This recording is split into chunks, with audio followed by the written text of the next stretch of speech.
Assalamualaikum warahmatullahi wabarakatuh. Bismillahirrahmanirrahim. Alhamdulillah wassalatu wassalamu ala Rasulillah wa ala alihi wa sahbihi wa man tabi'a hudah.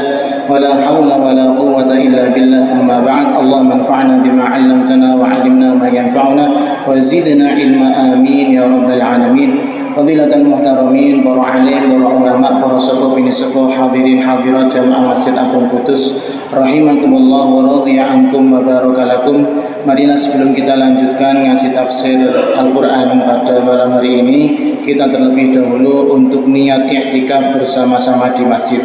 Bismillahirrahmanirrahim. Nawaitul i'tikafa fi hadzal masjid sunnatan lillahi ta'ala.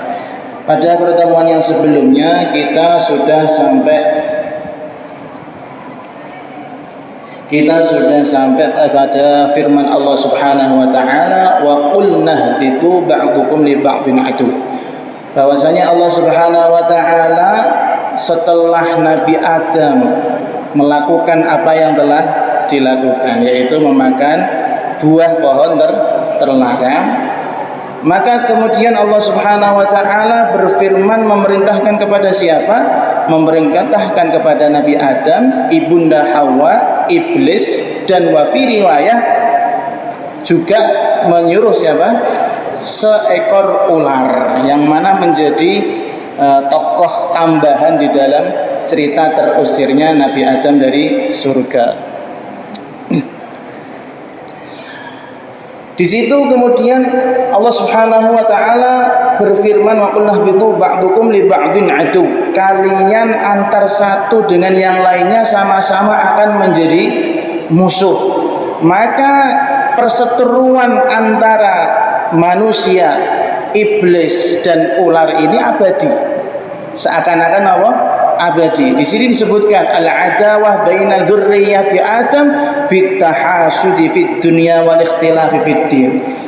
Permusuhan, perbedaan antar sesama manusia karena sudah diusir dari surga, itu adalah mereka akan saling iri dengki dan juga berselisih dalam masalah pemahaman agama. Dan ini terjadi, dan kita merasakannya secara mubasyarah, secara langsung. Itu permusuhan antar sesama manusia.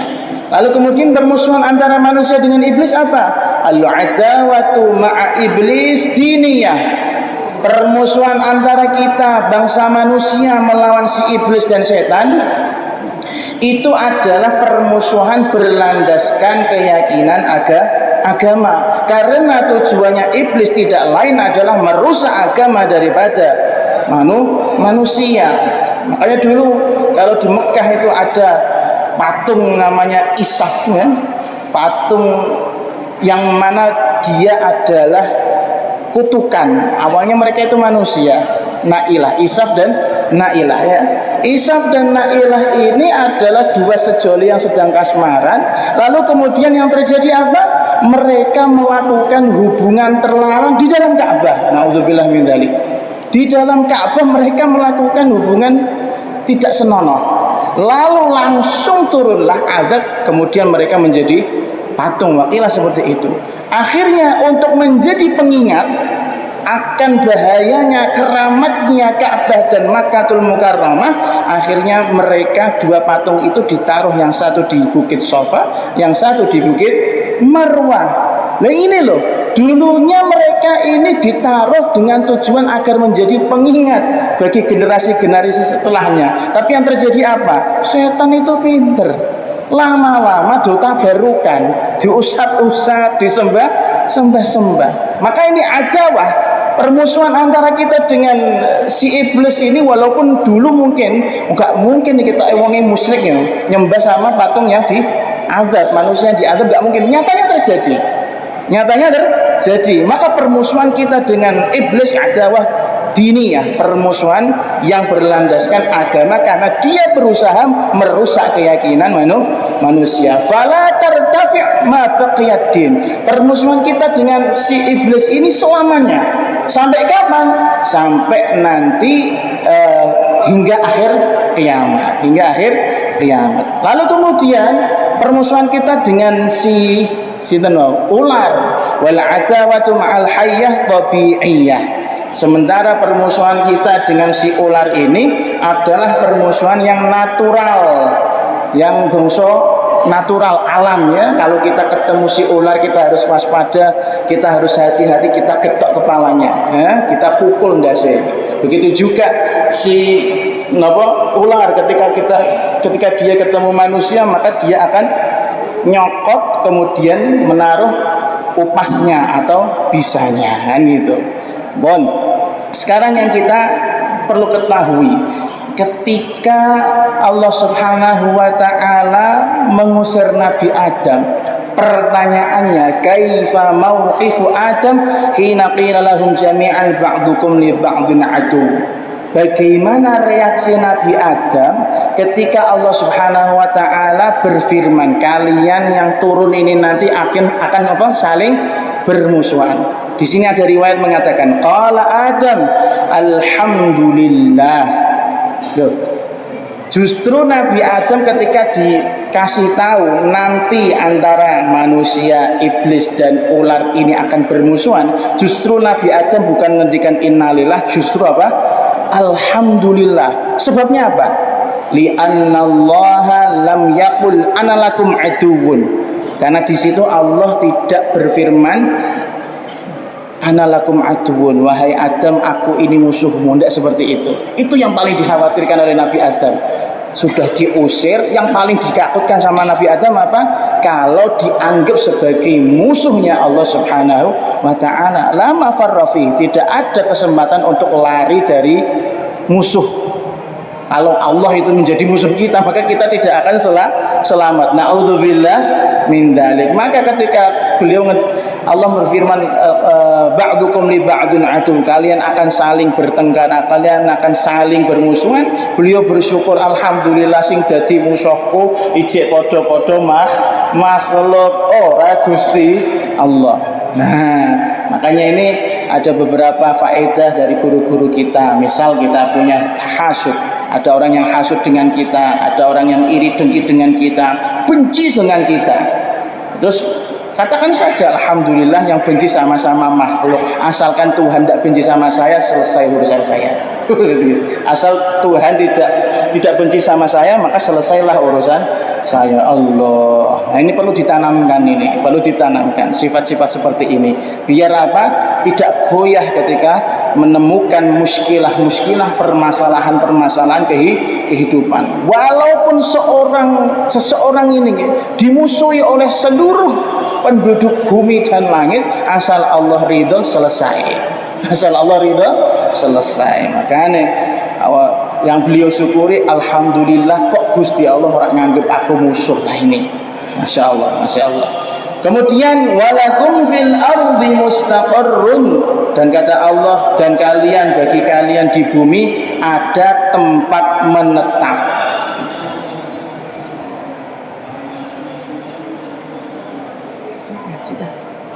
Ngaji dah salatnya. Ngaji nopo salatnya? Hah? Oh, nek ngaji kasih.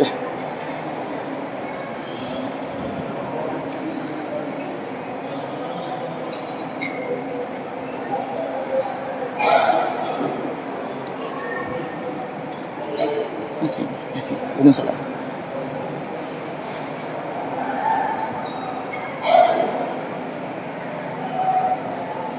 Kita lanjutkan ya. Walakum fil ardi mustaqarrun, kata Allah kepada Nabi Adam, Ibu Hawa, begitu juga kepada si iblis dan si ular, kalian di bumi punya tempat tinggal. Maudhi'u istiqrarin ala wajhiha bil iqamati fiha. Artinya mustaqar adalah tempat transit atau tempat tinggal yang mana kalian akan menempati di situ. Atau dimaknani yang lain, aufil kuburi, mustaqar artinya kuburan kalian nanti di bumi. Dan ini nyata, manusia juga dikubur di bumi, begitu juga ular juga kuburannya di bumi. Lalu kemudian di dalam Al-Quran ada beberapa kalimat mustaqar. Di situ artinya beda-beda. Yang pertama, wal mustaqar ay rahimil ummi. Dalam firman Allah Subhanahu wa taala, fa mustaqarrun wa mustauda. Maka ayat ini artinya bukan bumi, artinya adalah kandungan rahim ibu. Karena yang dibicarakan tentang tempat tempat tinggalnya janin, perkembangbiakan janin. Maka famustaqarrun wa mustauda artinya adalah rahmul ummi. Nah, apa artinya napa sing ini? Artinya adalah tempat kandungan ibu. Kalau ayat yang lain walakum fil ardi mustaqarrun, para ulama mengatakan ayat ini mustaqar artinya adalah dunia atau bumi ini. Atau kalau di ayat yang lain ashabul jannati yauma idzin khairum mustaqarran, kan gitu kan. Orang-orang ahli surga nanti di akhirat mereka mendapatkan tempat tinggal terbaik. Maka yang dimaksud adalah surga. Tapi kalau orang-orang silik innaha sa'at mustaqarran wa muqama, sesungguhnya neraka adalah tempat tinggal terburuk. Nah, tergantung kondisi situasi ayat yang kita baca. Intinya kalimat mustaqar di dalam Al-Qur'an memiliki 3 makna. Yang pertama rahim atau kandungan ibu, yang kedua artinya bumi dunia ini, yang ketiga adalah tempat kita kembali, entah itu surga atau neraka. Lalu kemudian setelah itu Allah berfirman wa mata'un ilahin, selain kalian bertempat tinggal di bumi, maka kalian juga wa mata'un ay tamattu'un binaimiha, menikmati kenikmatan-kenikmatan yang ada di bumi. Sampai kapan? Ilahin ay ila waqtin qidai ajalikum, sampai kalian dijemput oleh malaikat maut. Jadi di dunia itu tidak ada yang selamanya. Maka kata Allah, tenang kalian, setelah tak usir tempat tinggal kalian bumi, setelah itu silahkan nikmati sampai waktu yang ditentukan. Kapan itu? Sampai ajal masing-masing. Wal makna ay inna istiqrarakum fil ardi wa tamatta'akum fiha yantahyani ila waqtin muhaddad. Makna daripada ayat ini sesungguhnya bahwa kalian tinggal di bumi dan menikmati kenikmatan di bumi ini itu berhenti sampai waktu yang tertentu. Walaisa bidaimaini, dan dua-duanya yaitu Adam dan Hawa tidak akan selamanya abadi di bumi. Nah, karena apa? Kama zama'ana iblis hina waswasa li Adam wasamma syajara al-manhi anha syajaratul khuldi. Karena iblis ternyata juga salah sangka. Dia punya salah prediksi, dia ngira Adam itu nanti selamanya di surga, makanya dia berusaha ngusir Nabi Adam. Padahal surganya itu masih belum maksimal kan, untuk Nabi Adam harus keluar dulu dari bumi. Wa fi hadza isyaratun ila anna al-ikhraja minal jannati ilal ardi lil amali fiha la lil fana'i wa la lil mu'aqabah. Dan di dawuh Allah ngendikan wa mata'un ilahin, ini ada pertanda yang sangat jelas bahwasanya pengusiran Nabi Adam dari surga menuju bumi itu tugas utamanya al-amal, beramal soleh, lalil fana, bukan untuk mati di situ, mati sia-sia, walalil mu'aqabah, dan bukan untuk menjalani hukuman. Jadi Nabi Adam turun ke bumi sekali lagi bukan diusir secara tidak terhormat, bukan, tapi menjalankan tugas. Mulia apa mulia? Mulia, disuruh oleh raja mendapatkan surat keputusan untuk untuk beramal saleh di bumi. Maka kita jangan sampai overthinking atau bahkan salah prasangka. Ojo ngarani guru-guru Nabi Adam awak dhewe rak sido dadi wong swarga. Salah besar. Qala ba'dul ulama, para ulama mengatakan faedahnya bagi Nabi Adam, kenapa Allah mengatakan ilahin, ay wa mata'un ilahin, kamu boleh menikmati di bumi ini sampai waktu yang ditentukan. Liya'lama annahu ghairu baqin fiha, supaya Nabi Adam itu faham bahwasanya walaupun diusir dari surga kemudian dimutasi ke bumi, maka beliau tahu, oh ternyata saya di bumi tidak selamanya. Wa muntaqinun ilal jannah allati wu'ida ruju'u ilaiha, dan kedua beliau tahu nanti akan kembali lagi ke tempat asal semula surga yang mana sudah dijanjikan oleh Allah Subhanahu wa taala. Lalu bagi kita yang nggak mendapatkan jauh dari itu ya, kita kan dzurriyyahnya Nabi Adam, kelahiran bumi. Faedahnya ayat ini apa bagi kita? Ilahin ay wali ghairi Adam dalatun alal ma'ati fahasbu.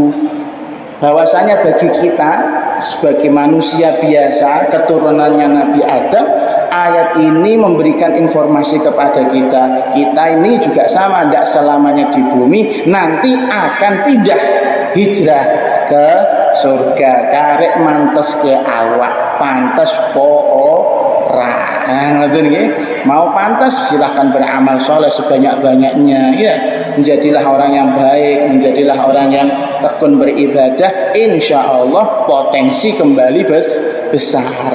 Semakin sedikit Anda beramal soleh, semakin maksiatnya, semakin banyak durhakanya, maka potensi masuk surganya juga semakin kecil. Itu SOP-nya Gusti Allah, SOP-nya seperti itu. Tapi misal kok ono qadarallah masya wong ora tahu sholat, ora tahu ibadah, kafir, mati-mati asyhadu enak loh buswarga. Maka bagaimana? Apakah kamu iri dengan orang seperti ini? Jangan iri Pak Bos, jangan deh ya.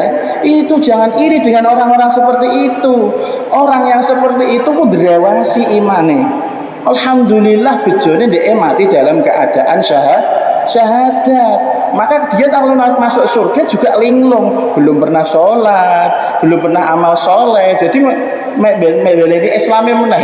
Jadi Islam anyaran ke Islam anyaran bingung Allah mlebu swarga. Bingung. Beda dengan anda yang sudah lama sholat, sudah lama puasa, kan gitu kan. Maka sampai jangan iri dengan orang-orang yang meninggal, yang mana dia selama hidupnya kafir, maksiat, terus kemudian mati dalam keadaan syahadat. Jangan iri. Mereka yang iri dengan anda, karena surga anda pasti lebih tinggi daripada dia, kan gitu kan. Maka jangan iri ya, ampun iri. Jaga betul iman tersebut, pelihara rumati pun. Lalu kemudian yang menjadi pertanyaan, setelah mereka turun, Nabi Adam, Ibu Hawa, Iblis dan ular turun di bumi, sudah landing, mendarat, bagaimana pekerjaan mereka? Kaifa ahwaluhum ba'dal hubub? Yang pertama, ubtuliya Adam bil harfi wal kasbi.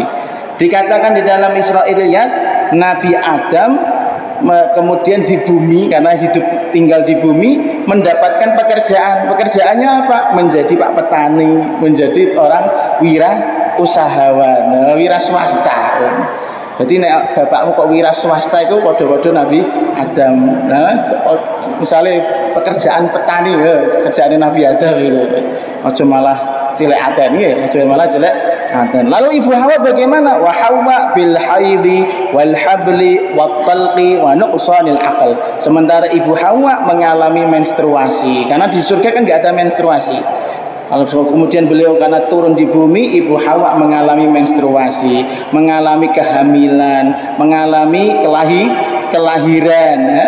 Al-habl itu kelahiran ya. Mana kesanil akal, kemudian cara berpikirnya juga menjadi berkurang rapati cerdas. Nah, ini sudah wataknya mengwedok. Mereka emosian, maksudnya gitu. Cerdasnya cerdas mungkin, maka lebih tajam cara berpikirnya. Tapi mereka itu tidak bisa mengontrol emosi. Maksudnya itu, nuqsanul akal, tidak bisa mengontrol emosi. Maka kalau sampai nih Mas Aska pengalamannya ya. Nah, Mas Aska ini kan punya lah cewek misalnya, itu kalau mengungkit-ungkit kesalahannya itu beberapa puluh tahun yang lalu tuh dia bisa ya, yang dieling-eling kan gitu kan. Nah, ini Ibu Hawa ternyata sampai dunia juga berprofesi menjadi ibu rumah tangga gitu. Waduh, berarti. Lalu kemudian si ular bagaimana? Wa ja'alallahu qawaimal hayyah fi jawfiha wa ja'ala qutaha at-turab. Sementara kondisinya si ular agak parah. Kakinya tidak ada. Kemudian kalau dia jalan pakai ngesot, pakai perutnya. Sementara makanan pokoknya adalah dari dia melata tersebut, dari at-turab. At-turab itu debu. Lalu kemudian si iblis bagaimana itu? Kan dulu dia adalah sosok yang paling rupawan, paling ganteng, punya sayap yang berkemilau, punya keilmuan yang luar biasa. Waja'ala iblis bi aqbahi suratin wa afdahi halah. Sementara si iblis berubah menjadi setan yang menyeramkan, setan yang paling buruk dan makhluk dalam bentuk yang paling buruk. Pokoknya nek sampean ketemu wong kok elek, wah iblis lho elek. Nah, ketemu gendruwo sing paling elek iku iblis lho elek. Nah, ini yang terjadi di empat sosok tersebut setelah mereka diturunkan mendarat ke bumi. Qala ta'ala fatalaqa Adamu min rabbih kalimatin fataba alaihi innahu huwat tawwabur rahim.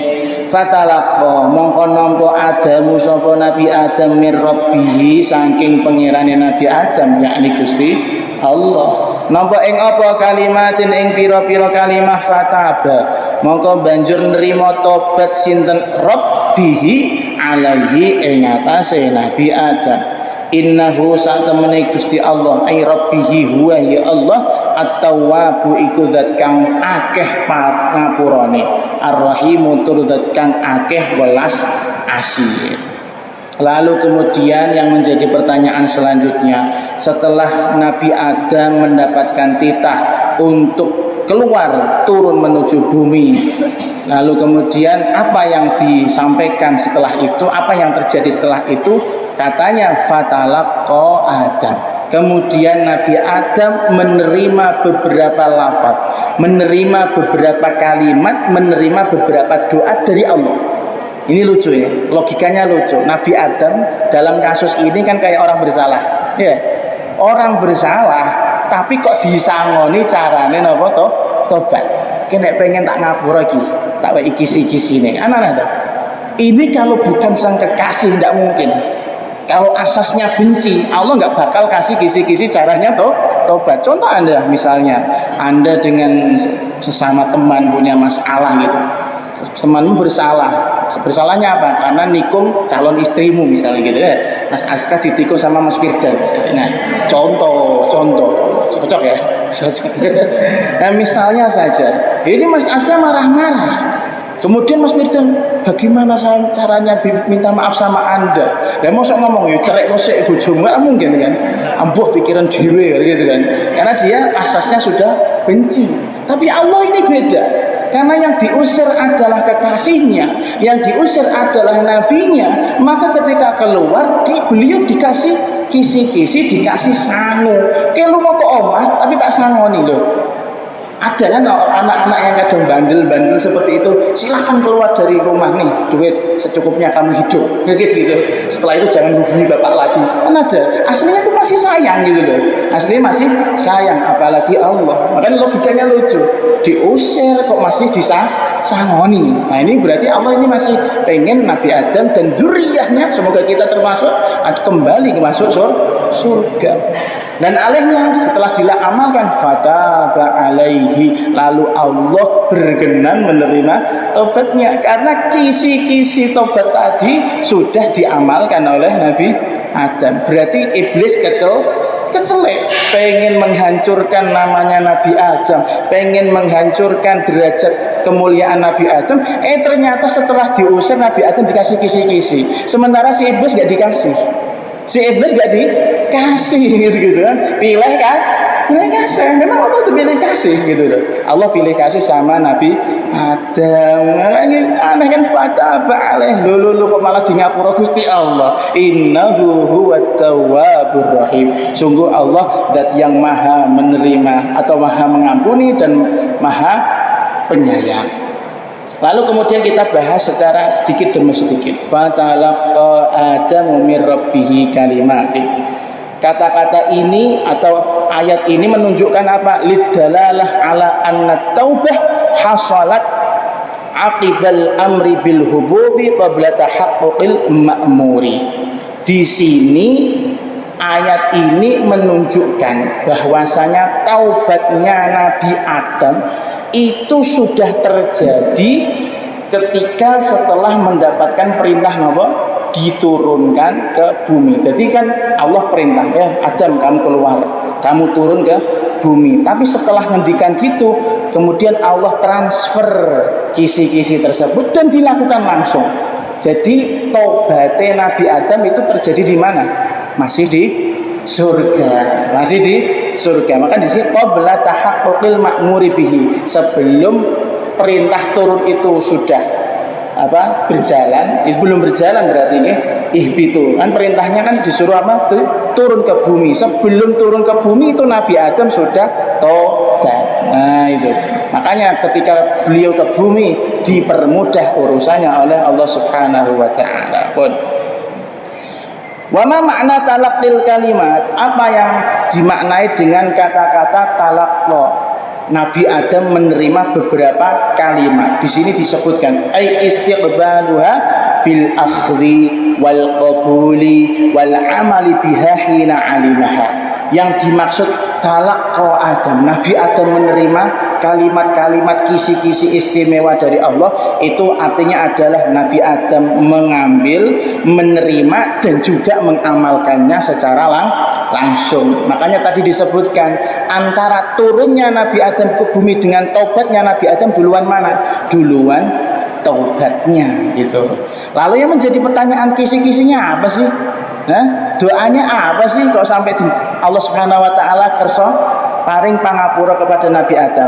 Ada di surat Al-A'raf. Nah, di surat Al-A'raf, qala rabbana dhalamna anfusana wa illam taghfir lana wa tarhamna lanakunanna minal khasirin.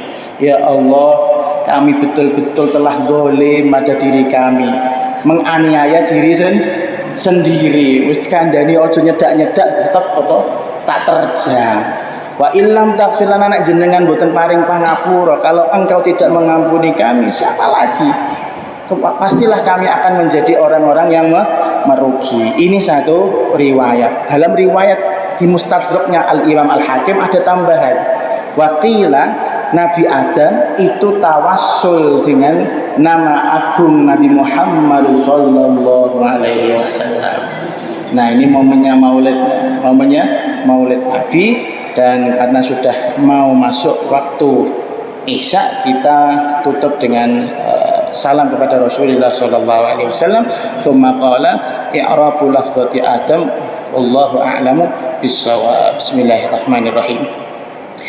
Ya Rasulullah salamun alaik ya rafi'a syani wa daraji ya Rasulullah salamun alaik ya rafi'a syani ya Rasulullah salamun alaik fas'ali ar-rahmana fi hajati ya Rasul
Wassalamualaikum warahmatullahi wabarakatuh.